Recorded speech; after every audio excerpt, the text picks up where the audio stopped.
दोन सिच्युएशन सांगतो. World कपच्या round of 16 ची मॅच. डिफेंडिंग चॅम्पियन्स अर्जेंटिनावर प्रचंड प्रेशर होतं. मॅचची 13 मिनिटं बाकी होती. ते 2-0 ने बॅकफुटला होते, पण त्यांनी तिथून कमबॅक केलं. मॅच 3-2 ने जिंकली. मेस्सीच्या डोळ्यात पाणी होतं. अर्जेंटिना अक्षरशः वर्ल्ड कप जिंकल्यासारखं सेलिब्रेट करत होती, कारण त्यांनी ग्रेटेस्ट कमबॅक केला होता. आता दुसरी सिच्युएशन, त्याच मॅच नंतरची. इजिप्तचा player Mustafa Zico no fair referee, no fair referee असं म्हणत रडत होता. तुलनेनं बारका वाटणाऱ्या इजिप्तने अर्जेंटिनाला अक्षरशः गुडघ्यावर आणलंच होतं. पण शेवटच्या क्षणी मॅच फिरली आणि आरोप व्हायला लागले अर्जेंटिनासाठी मॅच फिक्स असल्याचे. आरोप फक्त इजिप्तच्या प्लेयर्सने केले नाही, तर अर्जेंटिना फॅन्स सोडून सगळ्यांनी केले. मग कुणी या ड्रॉचा विषय काढला, कुणी रेफरीचा, कुणी व्ह्युअरशिपचा, कुणी ट्रम्पचा. प्रत्येकाची वेगळी थेअरी होती.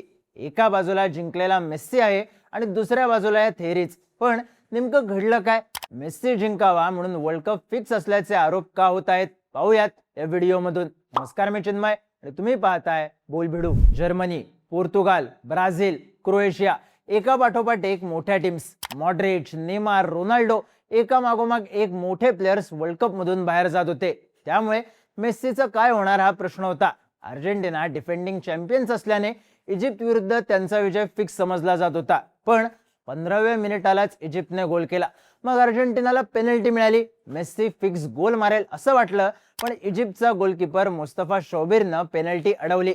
इजिप्तने आपला डिफेन्स प्रचंड भक्कम केला. 67व्या मिनिटाला झिकोने गोल मारला. इजिप्त क्लाउड 9 वर होती. मॅचची 13 मिनिटं बाकी होती. अटलांटाच्या ग्राउंडचा प्रेशर कुकर झाला होता. तो फुटला मेस्सीच्या पायातून. 79व मिनिट, रोमेरोला परफेक्ट क्रॉस देऊन मेस्सीने असिस्ट केला. 83व्या मिनिटाला स्वतः गोल मारला. स्कोर लेवल केला. मॅच स्टॉपेज टाइम मध्ये गेली. 93व्या मिनिटाला एन्झो फर्नांडेजने गोल मारला. अर्जेंटिना जिंकली. Pure Messi magic. वयाच्या 39व्या वर्षी टीमला सर्वात जास्त गरज असताना मेस्सीने मॅच फिरवली. पण मॅच मध्ये फक्त मेस्सीची जादू सुरू नव्हती. आणखी एक प्लेअर पूर्ण ताकद लावून खेळत होता. इजिप्तचा कॅप्टन मोहम्मद साला. स्टॉपेज टाइम सुरू होता. स्कोर लेवलला होता. अर्जेंटिनाच्या पेनल्टी एरियामध्ये अल्वारेझने आपल्याला पाडलं. हा फाऊल आहे, पेनल्टी द्यायला पाहिजे अशी मागणी सालाने केली. ऑनफिल्ड रेफरीने फाऊल दिलं नाही. त्याच्या आधी 2च मिनिटं अर्जेंटिनाच्या मॅक ॲलिस्टरने इजिप्तच्या हमदी फातीला पेनल्टी एरियामध्येच पकडलं. हमदी पडला, पण फाऊल दिलं गेलं नाही. इथं डिसिजन VAR कडे गेला, पण पेनल्टी मिळाली नाही. पुढच्याच मिनिटाला अर्जेंटिनाने गोल केला आणि मॅच जिंकली. बरं, इजिप्तच्या विरोधात हे 2च डिसिजन गेले असंही नाही. 58व्या मिनिटाला झिकोने कडक गोल मारला होता. त्याच वेळी अर्जेंटिना 2-0 ने मागे गेली होती. पण झिकोचा तो गोल इनव्हॅलिड ठरवण्यात आला, कारण गोल होण्याच्या काही सेकंद आधी घडलेली एक घटना. इजिप्तचा defender Marwan एटियाने अर्जेंटिनाचा player Lisandro मार्टिनेजला tackle केलं. मार्टिनेज खाली पडला. त्यानंतर इजिप्तने गोल मारला. सेलिब्रेशन सुद्धा झालं. पण VAR ने ग्राउंडच्या दुसऱ्या टोकाला झालेला फाऊल चेक केला आणि गोलच्या बिल्डअप मध्ये फाऊल झाला असल्याने गोलच कॅन्सल केला. थोडक्यात, जेव्हा इजिप्तने अपील केलं तेव्हा त्यांच्या विरोधात डिसिजन गेले, आणि जेव्हा इजिप्तने गोल केला तेव्हाही त्यांच्याच विरोधात डिसिजन गेला आणि इजिप्तने अक्षरशः खेचून आणलेली मॅच हारली. आता यावरून टीका व्हायला लागली की रेफरींनी इजिप्तचा गेम केला, फिफाच्या सांगण्यावरून केला. मॅच संपल्यावर इजिप्तच्या प्लेयर्सनी थेट रेफरीजकडे जात तक्रार केली. मग रेफरी साहेबांनी त्यांना येल्लो कार्ड द्यायला सुरुवात केली. वातावरण फुल टाईट झालं होतं. आता विषय झालाय कसा, तर यावेळी वर्ल्ड कप मध्ये रेफरीचे निर्णय, VAR चे डिसिजन्स यावरून बराच वाद सुरू आहे. अमेरिकेचा स्ट्रायकर बालोगुनला रेड कार्डमुळे बेल्जियम विरुद्धची मॅच खेळता येणार नव्हती. अमेरिकेचे राष्ट्राध्यक्ष डोनाल्ड ट्रम्प यांनी फिफा प्रेसिडेंटला कॉल केला. बालोगुन बेल्जियम विरुद्ध खेळला, त्यामुळे राजकीय हस्तक्षेप असल्याची टीका झाली. साहजिकच अर्जेंटिना विरुद्ध इजिप्त मॅच मध्ये अगदी मोक्याच्या क्षणी डिसिजन फिरल्याने फिक्सिंगचे आरोप झाले. अमेरिका होस्ट कंट्री आहे, ते वर्ल्ड कप मध्ये टिकले तर अर्थातच तिकीटं जास्त विकली जातील, त्यामुळे त्यांच्या फेवर मध्ये डिसिजन गेल्याची टीका झाली होती. यावेळी अर्जेंटिना टिकली तर व्ह्युअरशिप टिकून राहील, यामुळे त्यांच्या फेवर मध्ये डिसिजन गेल्याची टीका झाली. पण तिकडे बेल्जियमने अमेरिकेला 4-1 ने दणका दिला आणि नाव ओव्हरटर्न दिस असं म्हणत त्यांना समजणाऱ्या भाषेत उत्तर सुद्धा. आता मेन मुद्दा, इजिप्त विरुद्ध अर्जेंटिना मॅच मध्ये वादग्रस्त ठरलेल्या 2 डिसिजन बद्दल बोलू. पहिला विषय कॅन्सल झालेल्या गोलचा. आता गोल व्हायच्या आधी काही सेकंद फाऊल झाला असला तरी तो गोलच्या बिल्डअप मध्ये झाला, त्याचा थेट गोलशी संबंध लावला गेला. त्यातही जेव्हा लिसँड्रो मार्टिनेजला टॅकल करण्यात आलं तेव्हा त्याच्याकडे बॉलचं पोझिशन होतं, त्याला स्टॉम्प करत पाडलं गेलं, त्यामुळे तो फाऊल ठरला. पण हेच जेव्हा सालाला पेनल्टी नाकारण्यात आली तेव्हा त्याच्या पायातून बॉल काढला होता, त्याचा बॅलन्स गेला आणि त्यावेळी त्याला अर्जेंटिनाच्या प्लेयरचा धक्का लागला, त्यामुळे तो फाऊल दिला गेला नाही. हे आहे नियमाला धरून देण्यात येणारं स्पष्टीकरण. पण त्यावेळी रेफरींनी काय विचार केला, नेमका हा निर्णय का घेण्यात आला यावर शंका घेतल्या जाणार हे नक्की. कारण विषय फक्त 2 गोलचा नाहीये, विषय कदाचित या वर्ल्ड कप मधल्या सगळ्यात मोठ्या अपसेटचा होता. आणखीन एक मुद्दा असा आहे की ही शंका अर्जेंटिना विरुद्ध झालेल्या मॅच मध्येच का घेण्यात आली, कारण मागच्या वर्ल्ड कप प्रमाणे या वर्ल्ड कपलाही वर्ल्ड कप अर्जेंटिना जिंकेल अशी स्क्रिप्ट लिहिण्यात आली आहे असे आरोप होतात. यावेळी सगळ्यात मोठं कारण ठरलं ड्रॉ. क्रोएशिया बाहेर गेली, पोर्तुगालकडून हारल्यानंतर, पोर्तुगाल बाहेर पडली स्पेन कडून हारल्यानंतर, ब्राझील बाहेर पडली नॉर्वेकडून हारल्यानंतर. मोठ्या टीम्स कडून हारल्या.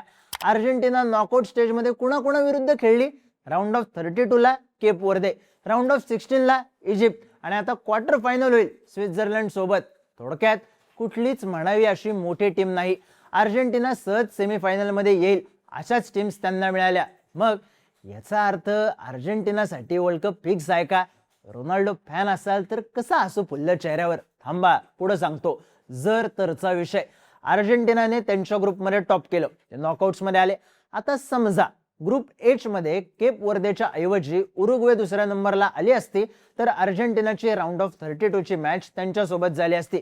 अर्जेंटिनाला चॅलेंजिंग टीम विरुद्ध खेळावं लागलं असतं. त्यानंतर विषय राऊंड ऑफ 16 चा.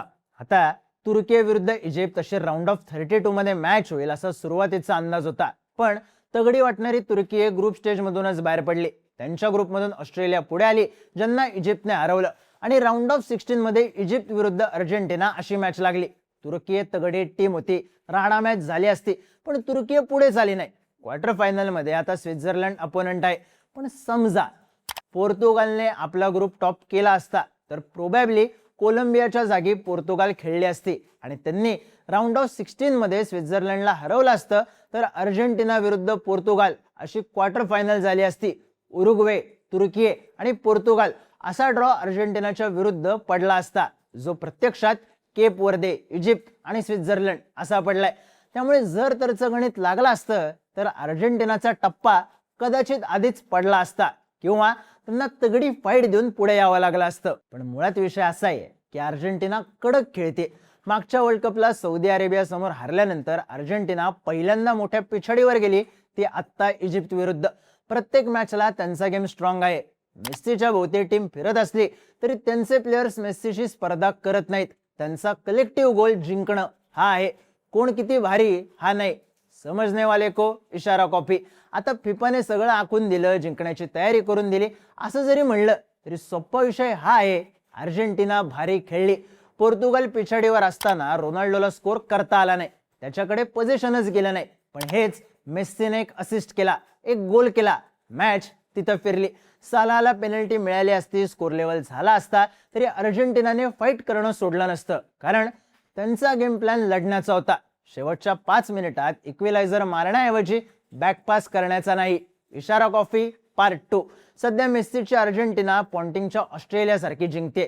तेव्हा बॅटमध्ये स्प्रिंग होती, आता फिफा कडून फिक्सिंगची चर्चा आहे. अर्थात व्ह्युअरशिपची गणित आहेत, मेस्सीची लोकप्रियता, फिफाचं कॅम्पेन, या सगळ्या गोष्टी आहेत. पण स्पोर्ट्समध्ये फिक्सिंग पेक्षा मोठा विषय असतो स्किल, प्रेशर, टायमिंग आणि नशिबाचा. हे सगळं दान सध्या एकाच टीमच्या पारड्यात आहे, अर्जेंटिना. मेस्सीची अर्जेंटिना. तुम्हाला काय वाटतं, हा मेस्सी अँड कंपनीचा ग्रेटेस्ट कमबॅक होता की खरंच फिक्सिंग? तुमची मतं आणि प्रतिक्रिया कमेंट करून नक्की सांगा. आणि फुटबॉल बद्दलचे इंटरेस्टिंग व्हिडिओज पाहण्यासाठी बोलबिडूच्या YouTube चॅनलला सबस्क्राईब करायला विसरू नका.